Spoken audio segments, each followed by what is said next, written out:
ਜਿਹੜਾ ਮੇਰਾ ਵੀਰ ਕਾਮਯਾਬ ਹੋਣਾ ਚਾਹੁੰਦਾ ਨਾ, ਕਹਿੰਦਾ ਅਸੀਂ ਕਾਮਯਾਬ ਦੀ ਤਰੱਕੀ ਤੇ ਨਹੀਂ ਜਾਂਦੇ। ਦੇਖੋ ਦੋਸਤੋ, ਇੱਥੇ ਆਓ, ਪੱਠੇ ਵੱਢੋ। ਸਵੇਰ ਸਵੇਰ ਦਾ ਨਜ਼ਾਰਾ ਵਾ, ਤੁਹਾਨੂੰ ਦਿਖਾਈਏ। ਦੇਖੋ ਆ ਹੈਗੇ ਦਾਤੀ ਤੇ ਅਸੀਂ ਹੈਗੇ ਪੱਠੇ ਵੱਢਦੇ। ਸਮਝ ਲਓ ਜਿਹੜਾ ਕਾਮਯਾਬ ਹੋਣਾ ਚਾਹੁੰਦਾ ਸਾਡੇ ਪਿੱਛੇ ਪਿੱਛੇ ਆ ਜਾਓ, ਉਹਨੂੰ ਕਾਮਯਾਬੀ ਦਾ ਰਾਜ ਦਿਖਾਈਏ। ਅਸੀਂ ਕਾਮਯਾਬੀ ਦਾ ਰਾਜ ਲੱਭ ਲਿਆ, ਕਿਉਂਕਿ ਜਿਹੜਾ ਬੰਦਾ ਮਿਹਨਤ ਕਰਦਾ ਨਾ, ਸਮਝ ਲਓ ਉਹਦੀ ਮਿਹਨਤ ਜ਼ਾਇਆ ਨਹੀਂ ਜਾਏਗੀ। ਇਨਸ਼ਾਅੱਲਾ ਮਿਹਨਤ ਕਰੋ, ਮਿਹਨਤ ਦਾ ਫਲ ਸਾਨੂੰ ਜ਼ਰੂਰ ਮਿਲੂਗਾ। ਵਾਤੂ ਇੱਜ਼ੂ ਮਨ ਤਸ਼ਾ ਵਾਤੂ ਜ਼ਿੱਲੂ ਮਨ ਤਸ਼ਾ। ਇੱਜ਼ਤ ਔਰ ਜ਼ਿਲਤ ਸੋਹਣੇ ਮੇਰੇ ਰੱਬ ਕੋਲ ਆ, ਜਿਸੇ ਚਾਹੇ ਇੱਜ਼ਤ ਦੇ, ਜਿਸੇ ਚਾਹੇ ਜ਼ਿਲਤ ਦੇ। ਇਨਸ਼ਾਅੱਲਾ ਅਸੀਂ ਮਿਹਨਤ ਕਰਦੇ ਹਾਂ, ਮਿਹਨਤ ਦਾ ਫਲ ਸਾਨੂੰ ਜ਼ਰੂਰ ਮਿਲੂਗਾ। ਦੇਖੋ ਜੀ, ਅਸੀਂ ਸਵੇਰ ਦੇ ਆਏ ਹਾਂ, ਕਮਾਦ ਦੇ ਵਿੱਚ ਵੜ ਕੇ ਪੱਠੇ ਵੱਢਦੇ ਪਏ ਹਾਂ। ਲੋਕੀ ਬਾਹਰੋਂ ਡਰਦੇ, ਅਸੀਂ ਵਿੱਚ ਵੜ ਕੇ ਨਹੀਂ ਡਰਦੇ।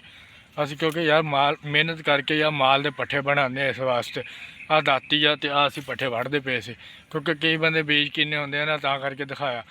ਦੋਸਤੋ, ਅਗਰ ਮੇਰਾ ਵਲੋਗ ਅੱਛਾ ਲੱਗੇ, ਲਾਈਕ ਸ਼ੇਅਰ ਜ਼ਰੂਰ ਕਰਕੇ ਜਾਇਆ ਕਰੋ। ਅਸੀਂ ਹੈਗੇ ਪਿੰਡਾਂ ਵਾਲੇ, ਜਿਸ ਦਿਨ ਅਸੀਂ ਵਾਇਰਲ ਹੋ ਗਏ, ਇਨਸ਼ਾਅੱਲਾ ਸਾਡੇ ਗਾਉਂ ਦਾ ਨਾਮ ਪੂਰੀ ਦੁਨੀਆ ਤੇ ਗੂੰਜਦਾ ਫਿਰੂਗਾ ਕਿ ਯਾਰ ਵਾਕਈ ਯਾਰ ਉੱਥੇ ਦੇ ਲੜਕਿਆਂ ਮਿਹਨਤ ਕੀਤੀ ਸੀ, ਵਾਕਈ ਯਾਰ ਨਾ ਕੁਛ ਬਣ ਗਏ। ਇਨਸ਼ਾਅੱਲਾ ਦੋਸਤੋ, ਤੁਸੀਂ ਮਿਹਨਤ ਕਰਿਆ ਕਰੋ, ਤੁਹਾਡੀ ਮਿਹਨਤ ਜ਼ਾਇਆ ਨਹੀਂ ਜਾਊਗੀ। ਕਿਸੇ ਸੇ ਤੰਸਬਾਜ਼ੀ ਨਾ ਕਰਿਆ ਕਰੋ। ਤੰਸਬਾਜ਼ੀ ਵਾਲਾ ਅੱਲਾਹ ਪਾਕ ਨੂੰ ਕਬੂਲ ਨਹੀਂ ਹੈਗਾ। ਤੁਸੀਂ ਯਾਰ ਮਿਹਨਤ ਕਰੋ, ਰੱਜ ਕੇ ਮਿਹਨਤ ਕਰੋ, ਇਨਸ਼ਾਅੱਲਾ ਫਲ ਤੁਹਾਨੂੰ ਜ਼ਰੂਰ ਮਿਲੂਗਾ। ਕਿਉਂਕਿ ਅਸੀਂ ਵੀ ਮਿਹਨਤ ਕਰਦੇ ਪਏ ਹਾਂ। ਸਾਰੇ ਮੇਰੇ ਦੋਸਤਾਂ ਵੀਰਾਂ ਨੂੰ ਅਸਲਾਮ ਵਾਲੇਕੁਮ। ਸੁਬਾਹ ਦਾ ਟਾਈਮ।